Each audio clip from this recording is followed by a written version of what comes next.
Hey, it's me, Bruce Willis. Yippee Ki-Yay, New Year. Just want to wish you all Merry Christmas and let you know this here review of Die Hard is dying hard. Anyway, on with the show, and don't forget, this contains scenes of smoking. And I ain't talking about the guns. Bye.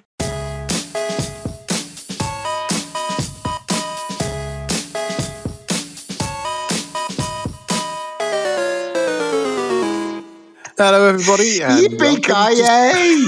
welcome to Spectrum Days. You've seen from the title, you've seen it on the thumbnail. Yes, we're talking about Die Hard. It definitely is a Christmas film, and Merry Christmas to those of you who are listening and or watching on our YouTube channel. It is finally here. The one you've been waiting for. The 1988 classic Die Hard, starring Bruce Willis and that other guy whose name I can't remember. I want to say Benedict Cumberbatch, but it's not. It's the other guy.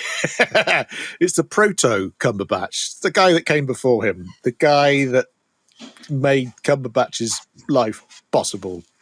Alan Rickman. Hello, it's me, Alan Rickman.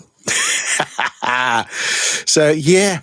It definitely is a Christmas film. That's why we're covering it now. If you've never watched the channel or listened to the channel before, we normally talk about games and films. We only memory reviewed our first film the other day. Which was Is that a new genre? Yeah, memory film. reviewed. Memory review. Well, we have invented a new genre. We are at the forefront of podcast YouTube memory reviews because we're the only people that do it. So we spend the first half of the podcast trying to remember either a game or a film, and then we take a pause and we go and play or watch said game or film and see if it lives up to our expectations. And as I might have mentioned once or twice, it's Die Hard. Did I mention we're looking at Die Hard and we're going to watch Die Hard? Die Hard. Definitely a Christmas film. It is a Christmas film. I can't believe that there are actually people who seem to argue. I can't believe it's not better. Because on the Wikipedia, it says like, oh, it's a Christmas film, whatever. Then it leads you to this page which catalogues all the Christmas films ever. And there seems to even be a doubt, and it appears in like the action Christmas film list. There's a whole list. People like making lists, don't they? And arguing over stuff, right? This film starts on Christmas Eve. Yeah. If I remember correctly, there are Christmas trees in it, and it's Christmas Eve. On Disney Plus, plugging the evil sods that they are. I shouldn't do that, really, should I? I shouldn't say Disney Plus are evil too many times in a podcast. Disney Plus are evil because it might get picked up that Disney Plus are evil. It actually says on the blurb, if you would have bought the VHS back in the day, the equivalent blurb on Disney Plus now, I would be actually, if someone's got the VHS, I'd be interested to see what it says on the back of it. But on Disney Plus, it says, facing Christmas, 3,000 miles from his estranged wife and 2 children, New York policeman John McClane, Bruce Willis, flies to Los Angeles bearing presents, hoping to patch up his marriage. So the second word in that is Christmas. Well, I suppose this is the philosophical debate. Just because something takes part during the Christmas period, does that make it a Christmas film? It's like, well, yes. Does that even make that a sentence? Well, I don't know. I would say on the podcast. I would say it's a Christmas film. I would say that everyone in the UK, at least, watches it at Christmas. Die Hard is not a Christmas movie.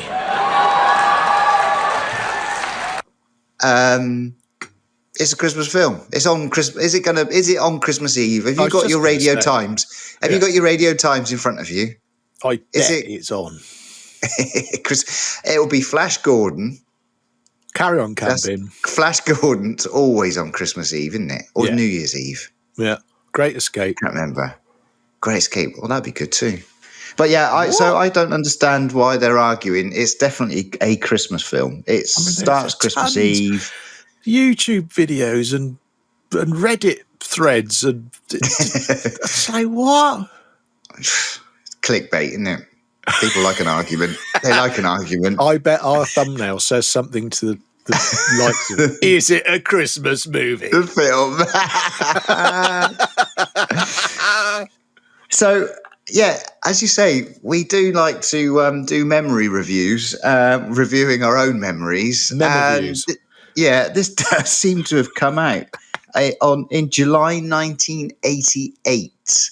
Now, the more important date for us, being UK citizens, was the date it came out on VHS rental, which I believe was June the 15th, 1989, Yeah. which makes me, I would have been about 15, and I just can't remember watching this on, I can't even remember watching it on VHS. I don't think we were clamoring to rent it. I don't think this was a film people talked about at school that, at that time. We've only just, we re-released and talked about recently RoboCop. Yeah. And that was a film that people were like, oh, have you seen RoboCop? Have you seen Yeah. RoboCop? And I think when we were older and like in our 20s, yeah, Die Hard was a kind of already seen as a kind of classic that you must know Die Hard. But Yeah. I can't remember a trip to the video store to rent Die Hard. I think No. I saw. So, where do you think you saw it? Well, I racking my brain whilst you've been saying that. I really do think it was telly. I can't remember getting this film out. As anyone who watched or listened to our mem review of RoboCop, that's a patented new variety of podcast. For anyone else thinking of trying to do mem reviews, you'll have to pay us. I distinctly remember getting the video out. As I say, anyone who's listened to it, we were there with our parents. We were allowed to watch this violent film. But Die Hard, look. You comparing it to RoboCop. Look at the front cover of the VHS. I'm sure at some point these two middle-aged men making this podcast are going to make the point that we didn't have the internet. We had no other way of seeing or finding out about movies other than really what was at the beginning of the previous week's rented video, and the 5 or 6 or 100 previews that were in front of the damn film we were trying to watch. If you looked at the front cover, you've got RoboCop. It says RoboCop, which already sounds pretty cool to a teenager or whatever we were in 1985 when that came out. But it's got a guy in a vest, and he's the guy from Moonlighting. Yeah. You're right. It's not very kind of, I guess, for kids in that age, it was that, Predator, RoboCop, Rambo, all the martial art movies, all the kung fu movies, Bloodsport, It's 1988. Yeah, Red Heat or something. No, Red Scorpion. Who Framed Roger Rabbit? Beetlejuice. Twins.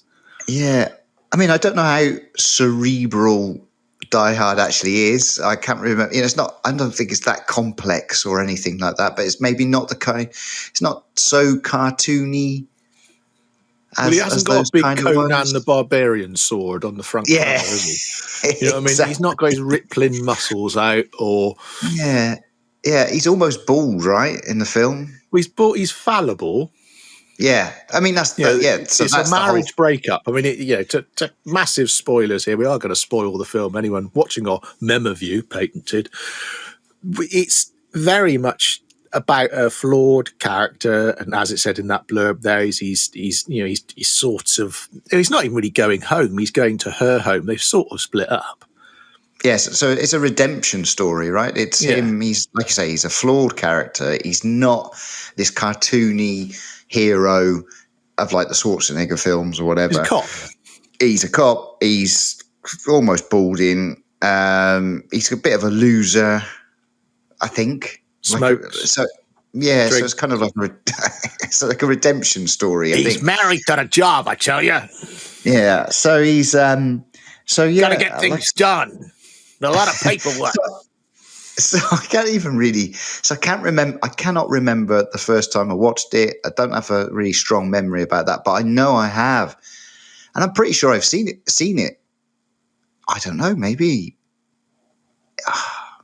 not recently, but a few years ago. But Well, it's I on can't. telly a lot, isn't it? Yeah, yeah. As we were just saying, it is a Christmas film. The argument ends here, and there's no point arguing with us in the comments. It is a Christmas film, like Gremlins, also a Christmas film, and Scrooged, also a But Christmas film.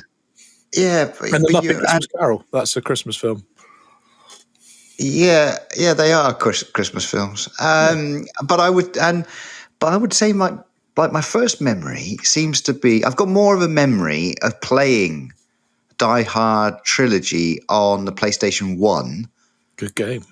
I could just remember, as always, I think I was pretty bad at it. I can't remember getting very far, but I do remember that it had the sample of Yippee Ki-Yay all the time, right? I think it says it all the time whilst you're playing, I think. Or maybe there's even a button. It's like a like a klaxon, like a horn. You Like a horn in a racing game. Basically, all I think it was a simulator.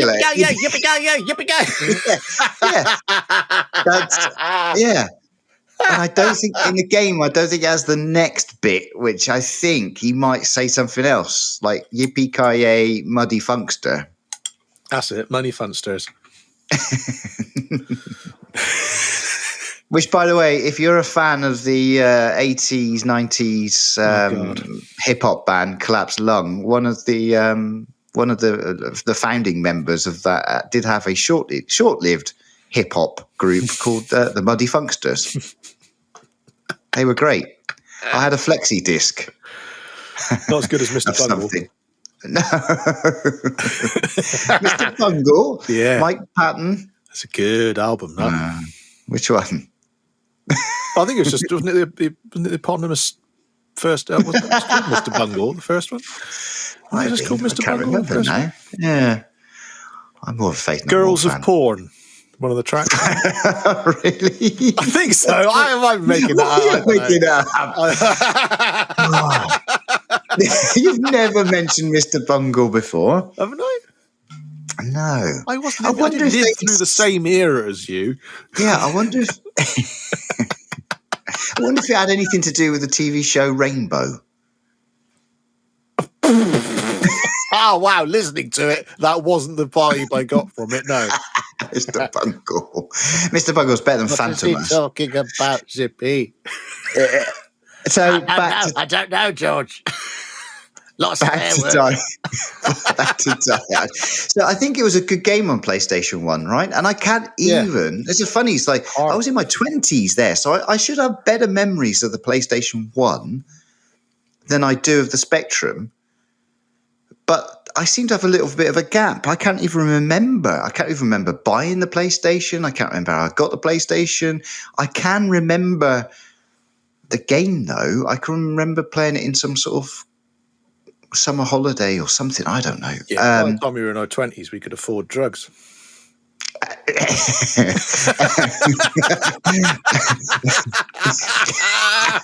just like our minds are being wiped out. It's like our dads. They can't remember the 70s or the 80s. Selective memories. Yeah, so I can remember playing the game, but I can only remember Yippee Ki-Yay and like Only Funsters. Yeah, on the first level. I can't remember getting very far. Anyway, so the film, yeah, I remember like enjoying it. It's a good film. Redemption story. Can't remember like anyone really talking about it though when we were kids. No. But yeah, it's like but now you have to watch it. It is one of those you've never watched Die Hard, you know, it's sort of I'd argue it's a thriller. I do think it's more of a I think of it more as a thriller than really. Well, if you said, let's watch an Arnold Schwarzenegger film, it's going to be nothing like watching this. It's more of an action movie. It is an action movie. I'm not saying it isn't, but it's more of a thriller. We're comparing it to, it's an 80s. Have you said to someone, hey, I've got this 80s action film that you've never seen? They aren't going to picture Die Hard. They aren't going to picture the way it's paced, the way it's pitched. They picture Bloodsport. Yeah. Or Sacred Armor of God. Or even RoboCop. I mean, it's... RoboCop. It's nothing like Well, yeah, well, and there were 3 of them back in the day, but then I looked, and there's a couple of there's actually 5. I don't think I've seen all 5. No, I haven't seen the latest 2, I think. No, yeah, I've not seen them, and I think there was also a prequel comic. So there's Die Hard was Die Hard. Yeah, it was Die Hard in 1988, Die Hard 2 1990. So Die Hard with a Vengeance 1995. So that was a little bit before the game. And then there's Live Free or Die Hard 2007 and A Good Day to Die Hard 2013. I don't think I've seen those last 2. I would like to see them. For the same reason as I mentioned earlier on, though, I can't remember a lot of the 2000s either. I was really coming into the money then. Well, there's also something that I've learned, and something which it's a bit dangerous doing this podcast because you start looking at things and you end up buying things. It's like, oh, what have you bought? Well, I didn't know that this was actually based on a book. It's based on a book called Nothing Lasts Forever by Roderick Thorpe, and that was written in 1979, or released in 1979. Sounds like a James Bond. 5 years old I was when that came out. Nothing Lasts Forever.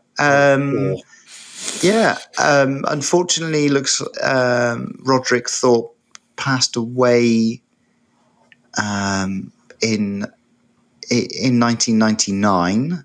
Oh, but it seems to be like a character. Sorry, he would have seen the film then. Yeah. I haven't seen any kind of reaction. I don't know what you thought of the book. Hated it, but he did. But he did. I think this is a character that appeared in one of his other books. So, he was born in the Bronx, New York City. Right. And McLean, the character in the film, is from New York, right? He's a New York cop.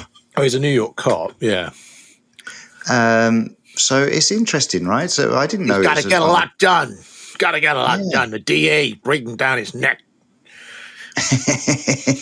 So I didn't, I would be interested to know what he thought of it when he saw the film. But yeah. So what else do you know about the film? Can you? Well, Alan Rickman looms large in it, right? Who we've now lost. It was his first film. I did see a first film. Well, before watching this, I did watch a quick making of from back in the day, and they had a few interviews with some of the stars, the usual press junket circuit things that they do. And he was saying, it was his first film. He was a stage actor, known as a stage actor. This might sort of answer some of our queries as to why we weren't why it wasn't really on a radar as a film to watch, because it was sort of full of people we didn't know. I mean, Bruce Willis, we established, was from Moonlighting, and then so we did know from Moonlighting was really that was something that I'd watch regularly at home on TV. That was a TV show. That he was also detective in that, right? Yeah, police cop or private. I can't remember. Well, it was an agency, didn't he? Worked with the.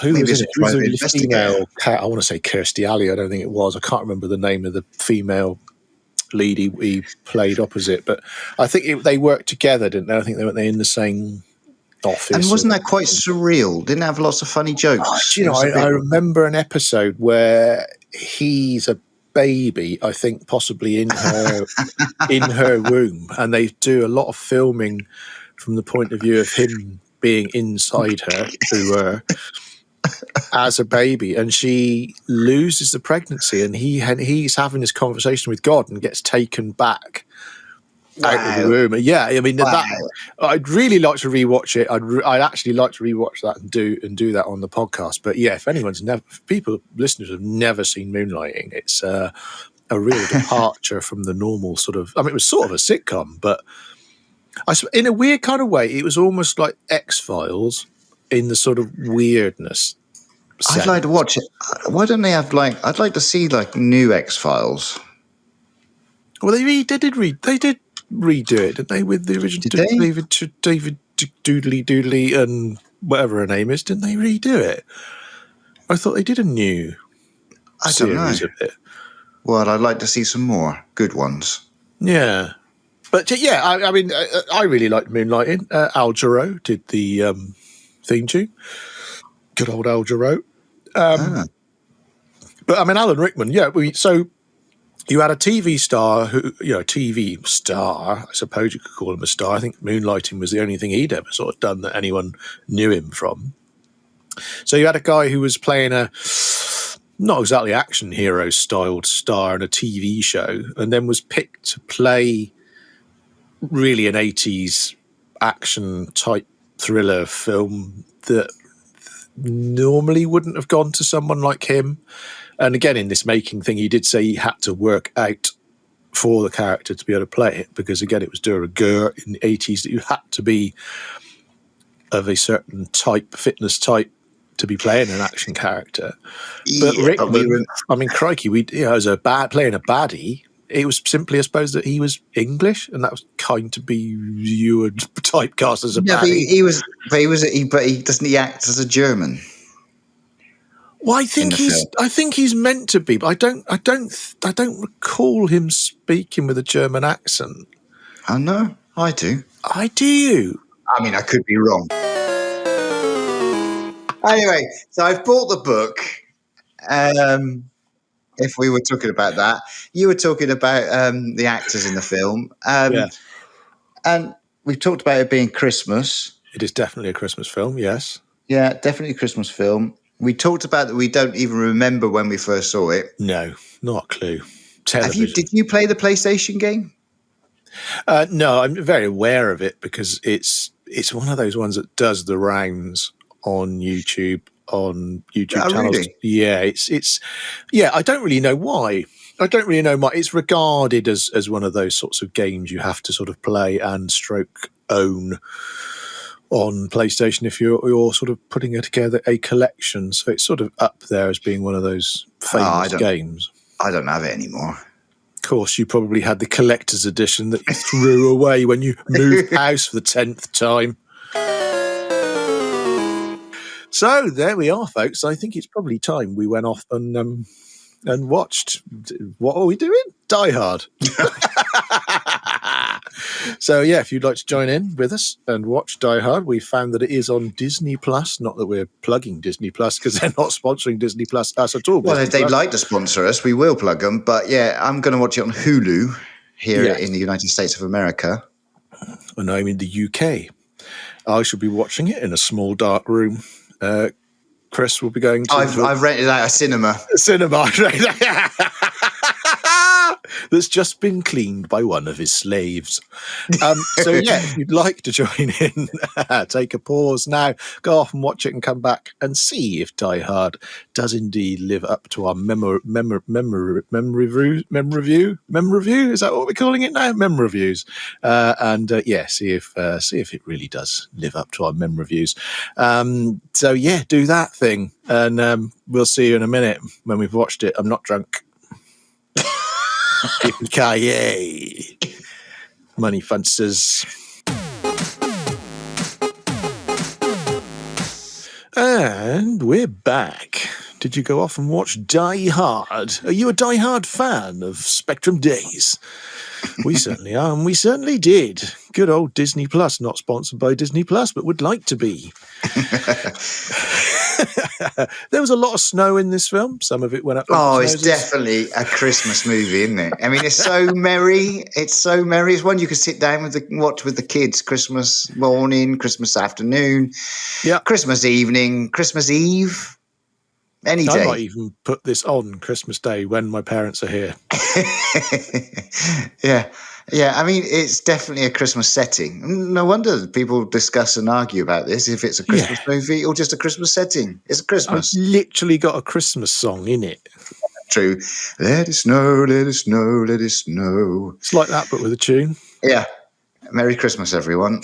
Philip's been playing Edward Scissorhands whilst watching Edward Scissorhands. Edward Sherry Hands. whilst Edward Sherry hands whilst watching the film, which means he's had 2 bottles of sherry sellotaped to his hands. Now So all he I can do is have drink. a machine gun. Ho, ho, ho. What are your favourite one-liners? Well, that one particularly is very funny.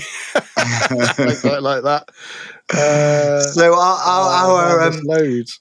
our fantastic way of noting down is that we have got like a chat open and we're just whilst watching the film chatting with each other, putting things out.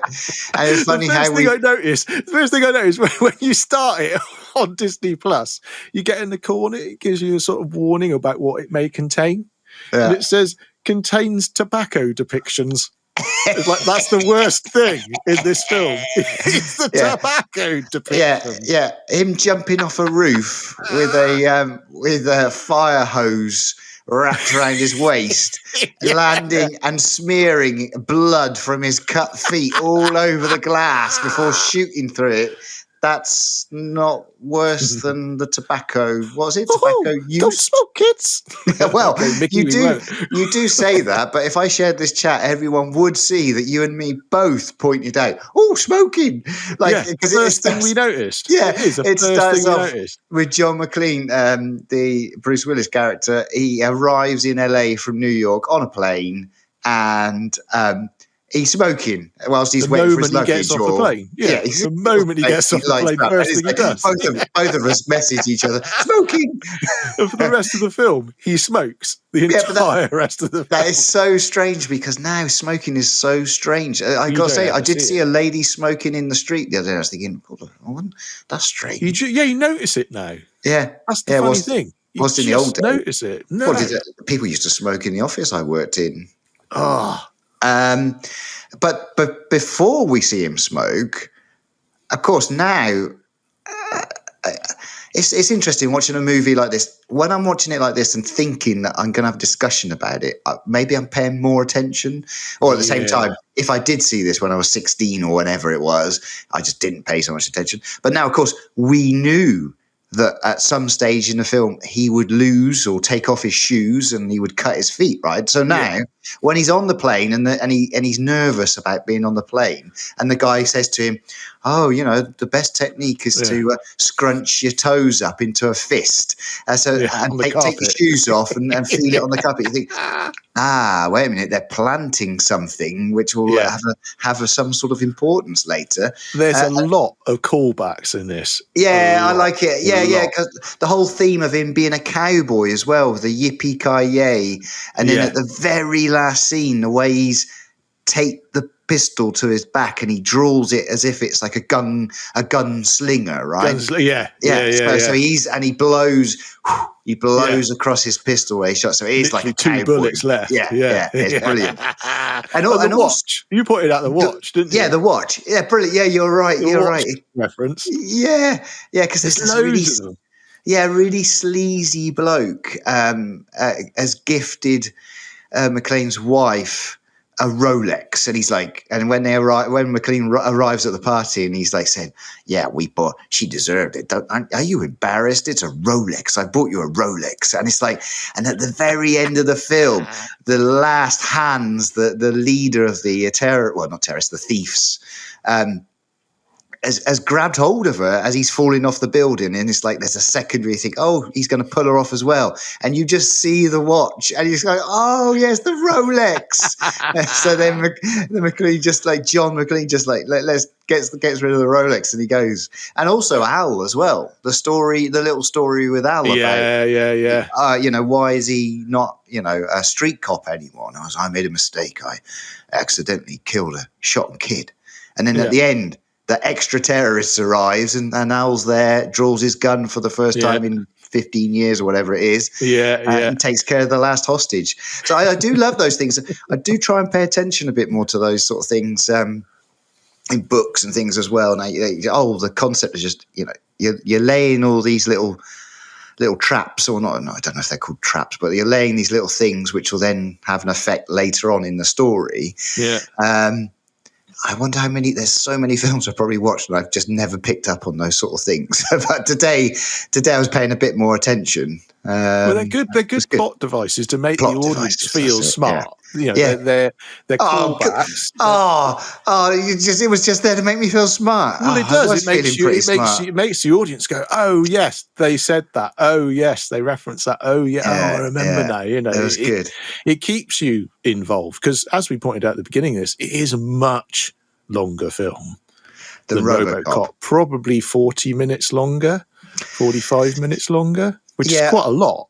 Yeah, you know, all those kind of like when people get pissed off about stuff nowadays, they make a online petition. Mm. Well, if someone could just make an online petition to make all films less than 2 hours, it would be it would be good. I gotta say, I mean, RoboCop. We both said we sort of sat through it, didn't get distracted. This one, I sort of did get a little bit distracted. Yeah, it could have been edited down. Yeah, I don't know why though, because it's all good. It's all good quality stuff that's happening. Yeah, I enjoyed it. Good little conversations, good bits of action. I did receive a message from someone I had to deal with, and it was a bit like, I got a little bit distracted. Yeah. But in RoboCop, we didn't get distracted at all. It's an interesting. Not once. I didn't look at my phone. I remember saying neither of us looked at our phones. We didn't pause and go off, or Yeah, it just moved on at such a pace. Well, so this was slow, but there was so much going on. But like, for example, like why did the limo driver not just sort of escape? Was there no way they to get shut out all the shutters? They shut all the shutters, Yeah. didn't they? Because that was part of the process. Was, and I mean that's another one of the callbacks, isn't it? That Gruber was saying, eventually the FBI will turn up, and the first thing they're going to do is turn all the power off, which they needed them to do, and they did. And that's also one of those tropes of 80s films where you've got the police turn up, and then the chief of police turns up, and then some detectives or something turn up, and then the FBI turn up, and they keep doing this. No, we're in control. We're in control. It happens in so many films, doesn't it? It's almost a joke. And one thing I thought was interesting was it got my attention that like the equipment that the FBI had was kind of like you could see how dated it was. You know, they just turned up with their black. You know, nowadays they'd all have body armor on, like helmets or something. These guys just turned up with some black woolly hats. Yeah, and we're like going to try and and they got like a welding device out to try and open the door or whatever. And they just seemed like under equipped.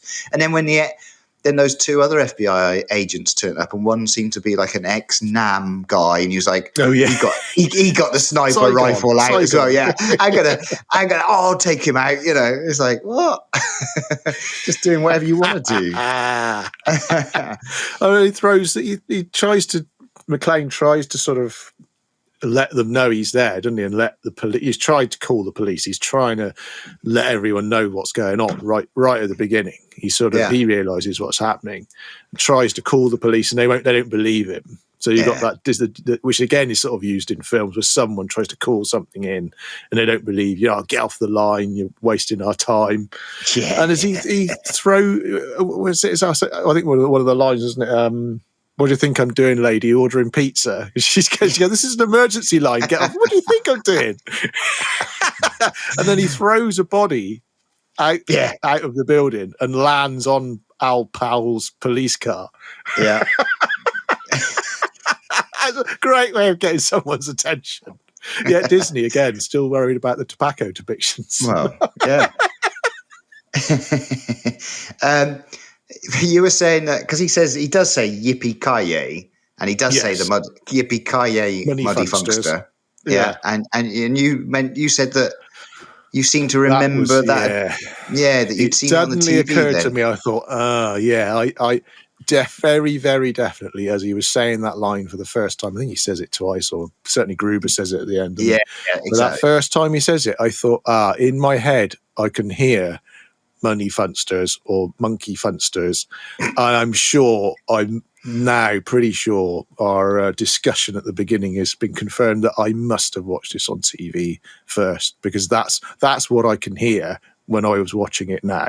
So I must have recorded it. It probably was on at Christmas. I bet there's someone out there who knows when it was first on British telly. I'm sure someone's typing away now. It was just I'm 1989. sure we haven't even looked, but I'm sure there'll be a PDF copy of Radio Times. Yeah, of course there is. Available. Of course there is. Of course there is. Go Ironically, through I all was of them. I was only looking something up for my mum the other day that she'd remember from 1963. It's a kids' telly program, and their listings are there. And I found what it was, and yeah, totally. So yeah, I'm sure it does exist. I thought it was funny. He did mention Rambo and Schwarzenegger. Yes, he takes the Mickey So they out kind both, of, doesn't he, in quotes? yeah. I don't know if that's not exactly breaking the fourth wall, but it was, It sort of is, isn't it? Yeah, It's a kind of like nod. Yeah. I thought that was interesting. I thought that was fun. But I think what I was saying at the beginning, that it is more of a thriller, which is why I think it is a longer film. Because if this had been a vehicle for Schwarzenegger, the Rambo-y things, it wouldn't have been as long. I don't know what I'd call it. It's action. I don't know It's if a I'd lot call of it a action. thriller. Yeah. It's an action, but only because of the way that it's handled. Because the baddies aren't they're duplicitous. They're conning everyone. It's not a simple plot. There actually is quite a lot of twists, like we've mentioned about the callbacks and these distant characters, these characters that only come together at the end. The guy waiting in the car, the policeman that he's talking to, which you don't normally get in a full-on action film. Yeah. I wonder if you get like it's just made me think. Really, it's like are the Guy Ritchie films like an extreme and then British version of this sort of film? It's like Guy Ritchie did a whole the Brit kind of gangster movies, and it was kind of like with Reservoir Dogs. I could always think of an influence, but now looking at this, you think it must have influenced him some way. Definitely action. Do you know what it reminded me of? What's that? The 1989 Batman.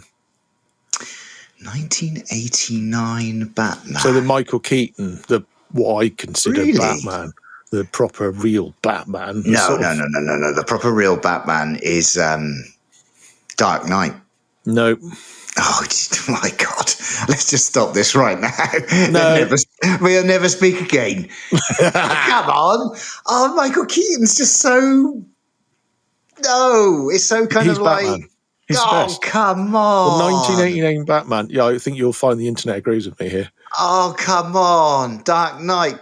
Christian Bale, right? We're a retro channel, mate. Oh, come on! Yeah, that's retro now. No, sorry, you've gone down the rabbit hole now, man. There's like a Batman. There's like a king. I think there's a Batman. There's a Batman which was released like a year or something ago, which I don't think I've seen. I saw the Joker, but Dark Knight is the best comic and is the best film. No, the 1989 Batman. Oh my God! What are we doing? We can't. And then Batman Returns. They're the best ones. Right, well, that's it. We're going to have to watch the 1989 Batman and you'll eat your words. Oh, that's going to be so... It's just naff, right? It's naff. Not, man. It's good. You'll love it. He's got a stupid big suit on. Michael Keaton is probably just like this, like Michael Keaton's like a weedy kind of bloke, right? Yeah, and he still fits in that suit. Oh, come on. They used the same cast for Birdman. Did you watch Birdman? Yeah. They used that same cast to create the suit for that. Is the one they used in Batman in 1989. No, I'm not kidding. And he still fitted in it. Talking about weedy blokes, I mean, clearly Bruce Willis is... I mean, he's still strong. You can see he's got a strong back. His neck muscles. Well, I said he's buffed up for it specifically for the film. Yeah, but he's not an over-exaggerated caricature Arnold Schwarzenegger, Stallone. That's why I say it's not the same. That's why I'm saying it's a thriller. That's why I say it's not. It's not the normal 80s action. But they did get one detail right. I think for like anyone who's a hard man, most hard men or hard-working men. His package. Do this at some stage, I believe. Did you not notice this small detail? His package? No. The way he wears his watch. Whoa. So do you see that he wears his watch turn in? Now, normally, if you work like a hard job, people do that, like so that you don't break your watch when you're doing something, right? I don't know if you're out working on site or something. So he's got his watch turned in, so he's got the strap on the outside. That You is haven't worked a day in your life. That is what are you talking about? That's the indication of a hard man. You see a man who's got his watch turned in like that. You don't mess with him. It just doesn't fit. It's slipped round. He's running around a No, lot. the whole film is like it. The whole film is like it. That is he's busy. Detailed to the costume. That is detailed to the character of McClane. But he's got the watch twisted round in a hard man style. Please let us know if you wear your watch like that or if you agree with me. What they didn't get right though is the fight scenes. Really, I mean, there's a moment when one of the guys. He's fighting with McClane upstairs, I think. It's one of the last fist fights he has with one of the tall. I mean, there's numerous long-haired Germans, right? And he's like on some stairs, and he goes for like an open-fisted karate chop. It's the 80s. Yeah, fight scenes nowadays are so much more sophisticated. Use so many like real techniques. It's like you don't see anyone like they're not throwing real punches. There was one kind of half-assed attempt at a flying kick or something as well. So it's kind of like nowadays they get the grappling and the striking much better. I think fighting in general is become much more sophisticated. I guess we see a lot more of it now. Well, it's more Jackie Chan-esque, hidden monkey, flying dagger, whatever it is stuff, and it became. Yeah, it did do that for a while. American fist fighting was not advanced as far as fights go. No. Yeah, it went that way for a while, like the Hong Kong, John Woo. Everyone's flying around on wires. Yeah. But don't you think nowadays it's gone down a bit more? Maybe just like we're a bit more aware. What with, mixed martial arts, you see a lot more kind of real fighting. And I think I see a lot more real tech. I mean, of course it's all exaggerated, but you do see a lot more kind of real techniques being used. I don't know. I just thought it was. I certainly say they spend more time choreographing it. Yeah. Than they used to. And also, I mean, it's the only criticism. I felt the film looked good. I didn't think it was going to look as good. But what did stand out was quite a bit of the time when they were fighting, particularly that scene you're talking about, actually, where it ends with him wrapping the chain around his neck and things. Yeah. You could see when it was a stuntman or a stand-in, whatever you want to call it, for the fight scenes. It did show up. Yeah, I just thought that, yeah. But I don't know, what something you just said reminded me that we saw a touch screen as well. I thought that was quite early for a touch. Wow. He goes into the foyer of the building and he looks up his wife, and that's the first time he finds out. And that's brilliant too. Like, it's another callback. Because he finds out his wife is using her maiden name. Because he searches for her on this touch screen. And it doesn't come up as McClane or whatever, and he has to find her under the maiden name. And it's like, oh wow, a touchscreen, that's really cool. And like as they're trying to break into the vaults, they're using this sort of technology or whatever. But then later, the police, when they speak to Hans over the radio, they want to record what he's saying, and you see just in the corner of the camera, they've got this huge tape.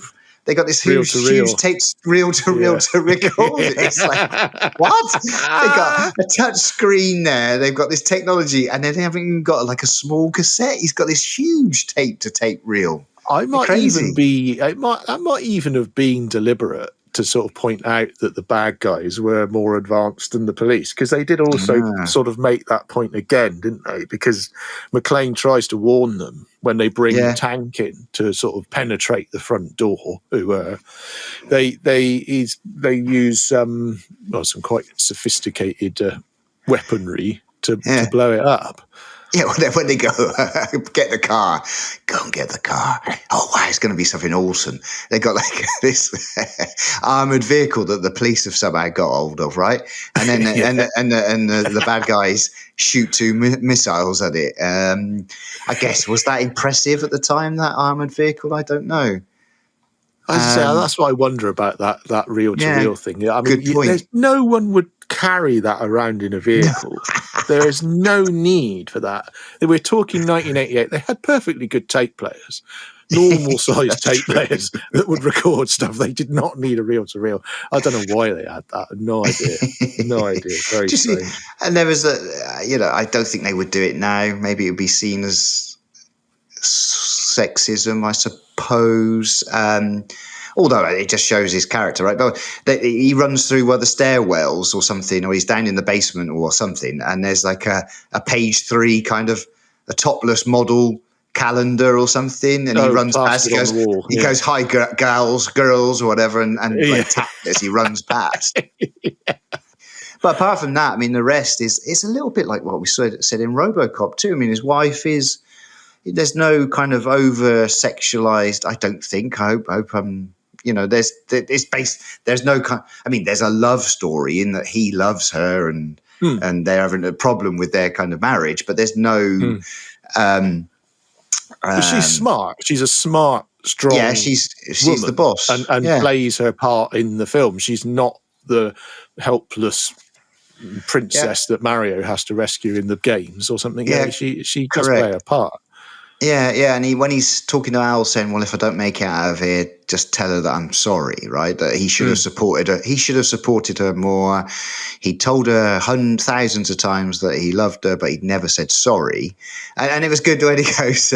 She goes when the bloke, one of the thieves, because they're not terrorists. One of the bad guys. The brother comes down and smashes some stuff up with his rifle because he's frustrated that he's not allowed to kill McLean, stay up there to try and kill John, right? And she goes, "Oh, brilliant! He's still alive. Only John can make someone, wind someone up, drive someone that mad." That's what being married like, right? Basically, each other that much. I love that. Yeah, I love that bit. It was a bit I knew was coming. There were several bits that I was like, that funny line's coming or this bit's coming. And yeah, that was definitely one of them. And it really sets it up that he is annoying. And again, it's another callback to them and their relationship. But because I mean, it was all wonderful, wasn't it, when he turns up at the beginning? Yeah, and it's all the embrace and all that. But within it's not wonderful. She's super cold shoulder. She's cold shoulder. 30 seconds of them talking, they're having an argument. No, because she kind of is a little bit like, those other guys are in the room with them, so it's a bit awkward. And then she says, "Oh, I miss you." Yeah. And then there's that typical thing as a man or anyone, right? The typical moment in your life when you're meant to just shut up and remember what your overall objective is. Because his overall objective really is to get back with his wife. So she says, "I missed you." And instead of saying, "Oh, I missed you too. I love you very much." Yeah. And that's it. No. He has to go and say, "Well, you didn't take long to change your name, did you?" Oh, no. You could have dealt with that later. But again, it's all plot. It's all set to, because at the end they obviously do get together again. Well, no, because and then you're right. It's another plot device because then right at the end, who says her name? Didn't he introduce her to Al at the end? Yeah, that's right. Yeah, and she goes, and then she uses his surname. His surname, yeah. Which, of course, if you made that film now, she probably wouldn't do. My wife didn't take my surname. Exactly. Mine's got no intention of taking mine. Yeah, and I just follow mine all around the world every time we've moved houses and moved country. Yeah, just waiting for my chance to save a whole building. If you buy enough C4, you can blow anything up.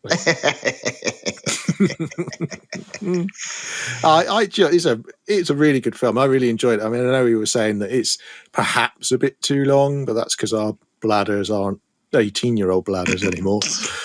and things like that. And, we get easily distracted, as you say. But it's a really good film. It did hold my attention. Yes, I got distracted, but it is a really good film. There's nothing, I can't sort of fault it. There's nothing wrong with it. There's nothing where I come out and think, why did they do that? Or why did they do this plot thing? Or why did they, there's nothing to sort of detract from it that you could particularly have an argument about. It's just a good, fun, well-made. No. I think if we were distracted, that was our own fault, and it's to do with us being familiar with it and living in 2023 where we get distracted all the time. But if that had been the first time I'd seen it, I mean, you would have been like, oh, what's going to happen? And, I mean, so, I enjoyed it. It was good. It's good. That's a thumbs up. Two thumbs up from me. Double thumbs up. Well, yeah. Double thumbs up. I'd have said at least 11 out of 10. Yeah. I think he definitely deserves that. Yeah, good. And it's a Christmas film. Yeah. It is. We should watch a film I hate next. It's 2 for 2, folks. One I can't finish. I like the games. I couldn't get off the first level. Couldn't work out the keys. Yeah, couldn't work out to play it. We're getting to that next stage in life where it'll be, I can't work out to play it. Like, how do I connect the TV to this device and this streaming service, etc. My dad's just moved house and he can't even find the antenna. He has to watch the TV, connected through the internet. And it's kind of like, oh, how do you connect the TV up? It's only Wi-Fi. I don't know. Well, that's pretty good. They managed to get the Wi-Fi sorted out straight away. Yeah, that was good. Yeah. That can sometimes take weeks when you move house. Yeah. Well, anyway, so I think that was it. It's double thumbs up from me, 11 out of 10 for you. And I think that just leaves us. Yeah, that just leaves us to say, Merry Christmas, everyone. Enjoy. We hope you're having a great time. Enjoy. If you do go to a Christmas party, beware Germans.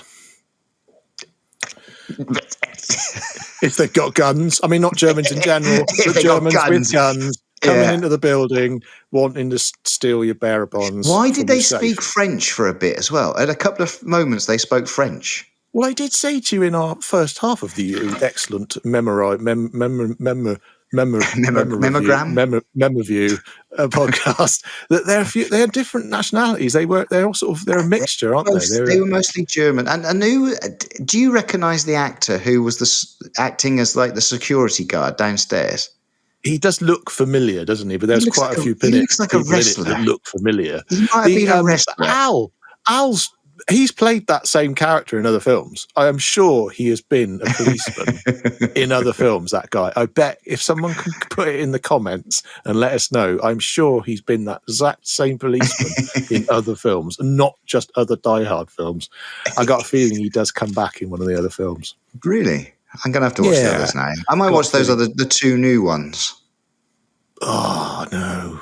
Yeah, I know. I'm risking What are we going to do next? Have a break? Is it New Year? Yeah, have a break. I'm going to enjoy Christmas. I don't know what I'm going to do next. I don't know what I did yesterday. How can if I can't remember what I did yesterday, how can I know what I'm going to do tomorrow? Well, we're all drunk. It's Christmas Day.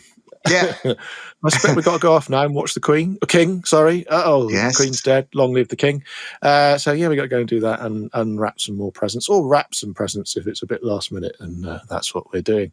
Hey, I hope you enjoyed listening to us prattle on about Die Hard. Did you go and watch it again? Or have you never watched it? Or have you watched it a lot? Do you watch it every year? Is it your Christmas routine to watch Die Hard before you do whatever else it is you do Christmas Day? Argue over playing Monopoly, probably.